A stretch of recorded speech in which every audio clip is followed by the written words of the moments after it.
Bienvenue sur Africa 24 dans cette nouvelle édition du QG Weekend. Voici les titres de l'actualité.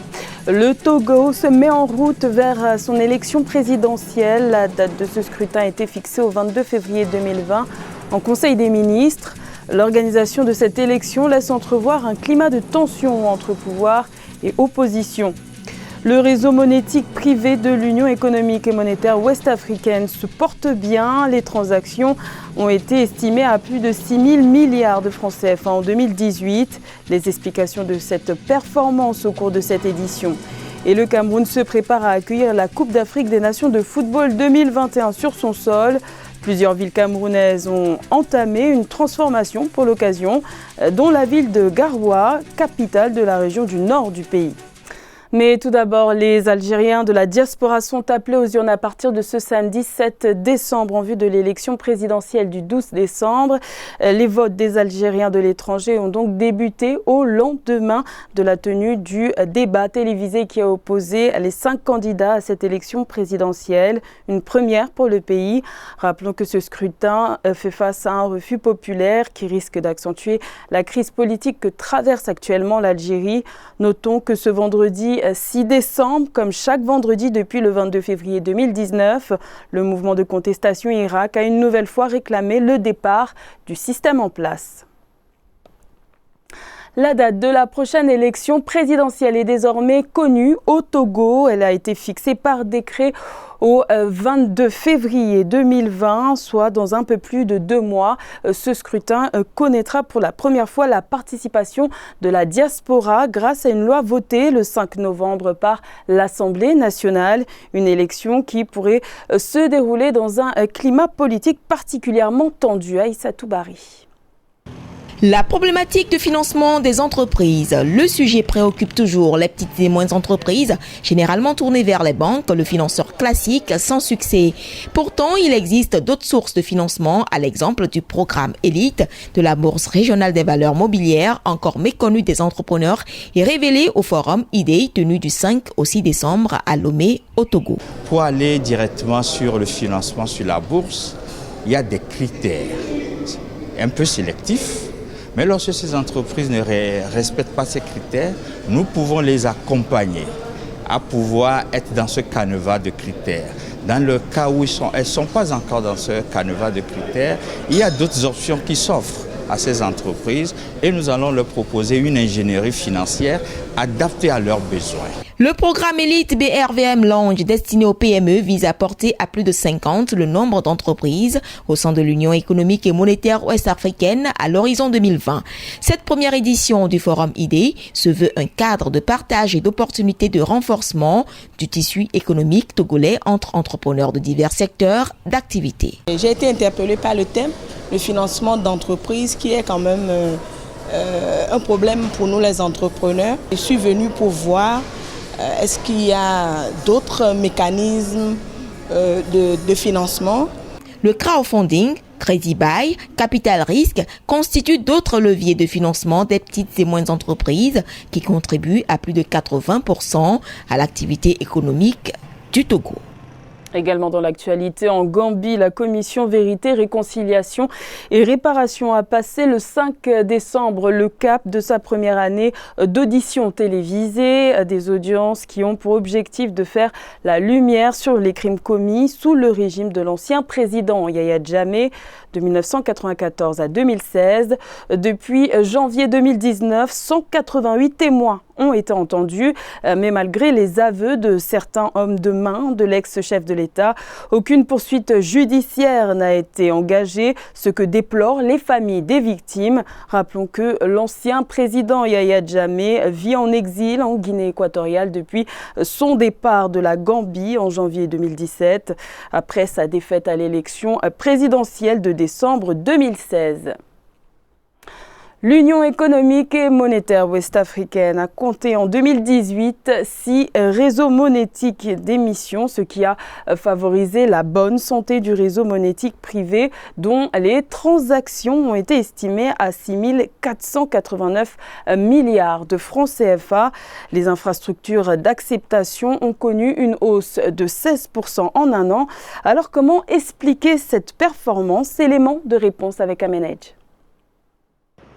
En 2018, l'activité de la monétique interbancaire a été marquée par un dynamisme dans l'émission des cartes de paiement dans l'espace UEMOA. On note ainsi une hausse du nombre d'infrastructures d'acceptation, notamment de guichets automatiques de banque et de terminaux de paiement électronique, suivie de l'augmentation de la volumétrie des transactions monétiques. 67 201 723 transactions privées ont été réalisées pour une valeur de 6 489 milliards de francs CFA. C'est notamment le dynamisme de l'activité bancaire. Vous avez eu des implantations de banques internationales, des fonds, des investissements qui viennent notamment de l'étranger, notamment des pays du Nord. Et ces fonds sont logés dans les guichets de ces différentes banques. Et cela justifie alors notamment une utilisation accrue notamment des cartes monétiques. La deuxième raison, c'est la digitalisation de l'activité bancaire dans notre zone. La Banque centrale des États de l'Afrique de l'Ouest classe la Côte d'Ivoire, le Sénégal et le Burkina Faso parmi les pays ayant concentré le plus grand nombre de cartes et de terminaux de paiement au titre de l'année 2018. Depuis déjà le début des années 90, vous voyez que quasiment dans ces pays, l'utilisation des ressources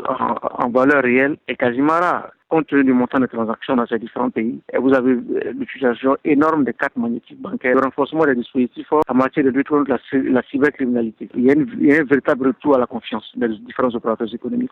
94 millions d'opérations ont été effectuées en 2018 pour un montant de 10 160 milliards de francs CFA, soit des hausses de 14% en volume et de 58,30% en valeur par rapport à 2017. 12 500 milliards de francs CFA, c'est la somme qui serait nécessaire pour la finance verte en Afrique d'ici 2035, un montant qui permettrait de limiter les émissions de gaz à effet de serre et qui favoriserait la capacité d'adaptation au changement climatique dû aux émissions passées. Un sujet qui a nourri les débats lors de la conférence internationale sur le financement de la croissance verte en Afrique le 3 décembre à Dakar, au Sénégal. Amenej. Les questions environnementales en Afrique préoccupent de plus en plus les autorités. Le continent, en quête de mise en œuvre des options de limitation des émissions de gaz à effet de serre, aurait besoin de 12 500 milliards de francs CFA pour protéger l'environnement d'ici 2035, selon des spécialistes. La combinaison de certains facteurs géographiques et économiques, la dépendance à l'égard des ressources naturelles, rendent nos États africains vulnérables face aux effets néfastes des changements climatiques. Il faut dire que nos États aussi sont ancrés dans un certain nombre de dispositions qui sont peu transparentes et surtout les difficultés dans la mobilisation interne de fonds. Promouvoir une économie verte passe par la contribution du secteur financier privé et la réduction d'au moins 1% du gap de financement vert grâce au développement des petites et moyennes entreprises et industries, principaux vecteurs de la croissance et de la création d'emplois en Afrique. Il faudrait par ailleurs prioriser les technologies vertes en diversifiant les sources de revenus pour compléter les ressources publiques insuffisantes face aux défis économiques. Nous avons besoin d'une véritable stratégie de dialogue, inclusion des acteurs du secteur privé. Il nous faut aussi amorcer un nouveau développement. Les matières premières transformées ici et consommées ici sont des pourvoyeurs d'emplois au niveau de la jeunesse, des pourvoyeurs de ressources pour nos États qui vont leur permettre de capitaliser tous ces fonds et pouvoir aller vers le fonds climat. La mise en valeur de la finance verte pour une croissance durable en Afrique vise le renforcement dans la recherche de financement pour un développement sobre en carbone. En 2015, l'African Guarantee Fund a procédé à l'acquisition du fonds de garantie des investissements privés en Afrique pour un montant de 35 millions de dollars. La troisième ville du Cameroun, Garoua, sera mise à contribution pour la Coupe d'Afrique des Nations de football qui se tiendra en 2021 dans le pays. Habitée par près de 900 000 habitants, la ville vit au rythme des chantiers de construction et de rénovation afin de participer à l'accueil de cette compétition majeure continentale. Reportage de nos correspondantes Corinne Kamsefen et Viviane Bauken.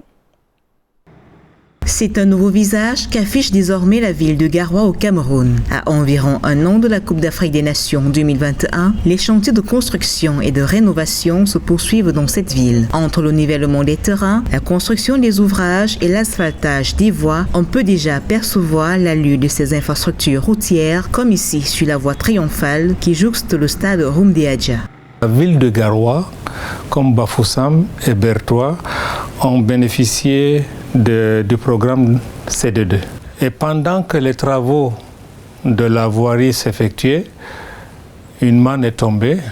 Le Garoua va abriter une partie de la CAN. Donc les deux événements conjugués vont transformer cette ville en bien.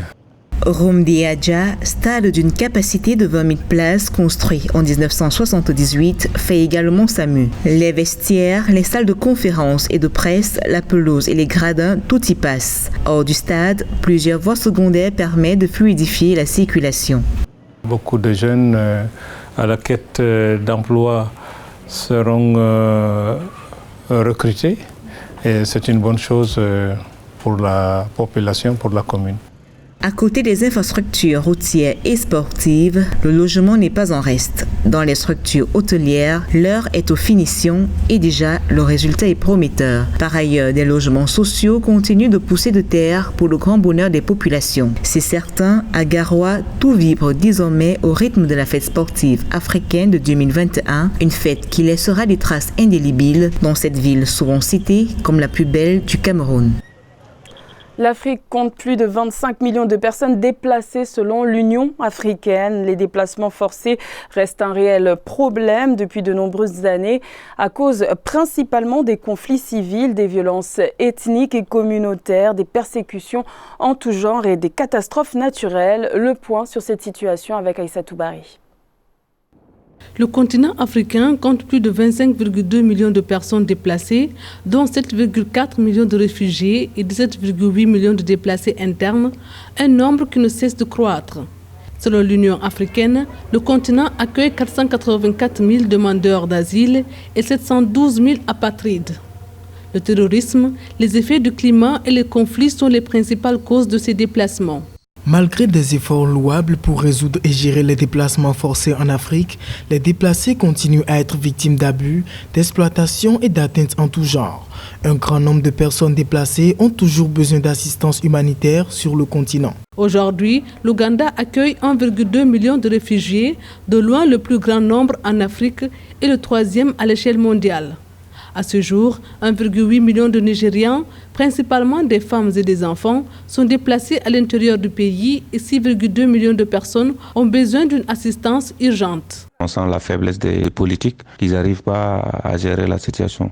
Donc le plus urgent serait de mettre en place des moyens d'assistance humanitaire, faire un bloc de l'Union africaine pour voir comment essayer quand même de venir en aide de façon humanitaire à ces déplacés, et surtout ce qui concerne aujourd'hui la couche la plus vulnérable des enfants et des jeunes filles. Pour l'année 2019, l'Union africaine a choisi comme thème « Année des réfugiés, des déplacés et des rapatriés » vers des solutions durables au problème des déplacements forcés en Afrique. Une réunion de haut niveau a d'ailleurs été organisée par l'institution pour trouver des solutions à ce problème. À la rencontre du comédien, metteur en scène et directeur de théâtre burkinabé Hippolyte Wangawa, plus connu sous le nom de Mbambwanga, un personnage comique de talent. Il fait parler de lui depuis 4 décennies. Son portrait à découvrir dans ce reportage de notre correspondant Jean-Paul Ouedraogo. Âgé de 63 ans, Hippolyte Wangawa, plus connu sous le nom de Mbambwanga, ce sobriquet en référence à son compagnon de tous les films que voici, est sans doute l'un des comédiens et metteurs en scène les plus populaires du cinéma burkinabé. Aujourd'hui directeur du Festival de l'Espoir, celui qui a passé la majeure partie de sa vie au théâtre où il est entré très jeune, se souvient encore de l'ambition qu'il nourrissait pour le 6e art il y a de cela 40 ans. Tous les enfants qui ne sont pas à l'école deviennent le symbolisme du petit voleur. Et moi, j'aimais le cinéma. Toi, le voleur. Et moi, j'accepte tous ces coups, mais je ne sais pas pourquoi j'aimais le cinéma. Sa filmographie compte plusieurs dizaines de films enregistrés et des centaines de pièces de théâtre dès les années 1990. Parmi ceux qui ont contribué à son succès, des classiques comme Keïta, l'héritage du griot de Dani Kouyaté, réalisé en 1995, Boudiam de Gaston Caboret en 1996, mais aussi des films un peu plus récents, à l'instar de Dossier brûlant de Boubacar Diallo en 2005. L'acteur, c'est quoi? L'image intérieure que tu incarnes, c'est être ce qu'on ne veut pas être et être ce qu'on ne peut pas être. Mais tu ne peux pas dire, j'ai joué le président, si ce n'est pas le président, je ne peux pas jouer encore un autre rôle. Je ne peux pas être un homme qui a le sida. Non, on ne t'a pas dit d'aimer, mais de l'incarner. Marié et père de 3 enfants, L'ambassadeur pour la santé et la mère de l'enfant se consacre depuis peu à la création d'une structure de production cinématographique dénommée Ladowood, un projet d'envergure d'un budget de 3 milliards de francs CFA lancé fin novembre 2019 et qui, à l'instar de Hollywood aux États-Unis, entend tout aussi révolutionner le cinéma burkinabé. C'était le journal de la rédaction. Merci de l'avoir suivi. L'information continue sur Africa 24.